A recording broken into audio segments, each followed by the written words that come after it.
சூஃபிசங்கிறது ஒரு வாழ்வியல் முறை. அரபிக்ல தசவுஃப் அப்படின்னு சொல்லுவாங்க. இஸ்லாத்துல வாழ்வியல் முறையை 2ஆ பிரிக்கலாம். ஒண்ணு அகம் சார்ந்தது, இன்னொன்னு வந்து புறம் சார்ந்தது. புறம் சார்ந்தது வந்து பார்த்தீங்கன்னா ஷரியத்துன்னு பேரு. அகம் சார்ந்தது வந்து பார்த்தீங்கன்னா ஹரிகத், ஹகீகத், மாரிஃபத் அப்படின்னு வகைப்படுது. வெளிப்படையான வாழ்வியல் முறையை வந்து பார்த்தீங்கன்னா குரான், நபிகள் அவங்களுடைய வாழ்வியல் முறை, ஹலால் ஹராம், அதுக்கப்புறம் இறைவன் சொன்ன அந்த 5 கடமைகள் எல்லாமே உட்பட்டு வரும். இது அகம் சார்ந்தது வந்து பார்த்தீங்கன்னா 3 ஸ்டேஜாக சொல்லலாம். இந்த தரிகாங்கிற ஸ்டேஜில் வந்து பார்த்தோம் அப்படின்னா ஒரு தனி மனிதனுடைய உள்ளார்ந்த ஆன்மீக வளர்ச்சியை நோக்கி மேற்கொள்ளும் பயணம் தான் அந்த அகம் சார்ந்த விஷயம். இது ஒரு வெளிப்படையான பயணம் இல்லை, உள்ளார்ந்து புரிந்து கொண்டு சிந்தனைகள், உணர்வுகள், ஆத்மா ஒன்றிணைக்கும் ஒரு ஆழமான ஒரு பயணமா இருக்கு. இப்போ சரியத்துல வந்து பார்த்தோம் அப்படின்னா 5 வேளை கரெக்டாக தொழுதுட்டு, ஜகாத் பண்ணிட்டு, நோன்பு இருந்துக்கிட்டு, ஹஜ் பயணம் செஞ்சுக்கிட்டு, ஹராம் ஹலால் பேணி வாழ்ந்தாலே உங்களுக்கு அந்த சரியத்துல வந்து உங்களுக்கு ஒரு ஒரு முழுமை அடைந்துடலாம். ஆனா இந்த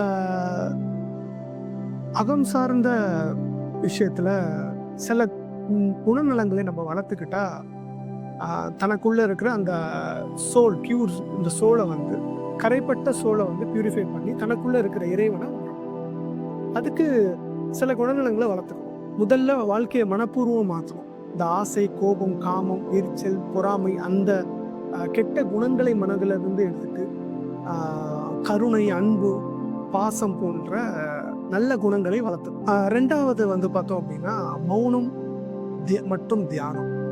வெளிப்புறம் இருக்கிற அந்த சத்தங்களை எல்லாத்தையுமே குறைச்சிட்டு உள்ளார்ந்த அமைதியை காண முயற்சி செய்யணும். 3வது வந்து பார்த்தோம் அப்படின்னா சுய விசாரணை.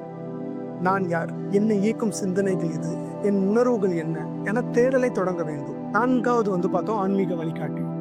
ஒரு குருவை கண்டுபிடிச்சு அவங்களோட வழிகாட்டுதல்ல அடுத்த கட்ட பயணத்தை நோக்கி. 5வது இணைப்பு உணர்வு.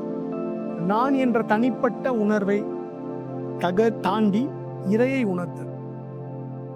சுருக்கமா சொல்லணும் அப்படின்னா தசவுஃப்ங்கிறது பரிசுத்தமான ஆன்மா இந்த உடலுடன் இந்த உலகத்திற்கு வந்து தன் செயல்களால் அந்த ஆத்மா அந்த தூய்மையை இழந்து விட்டது.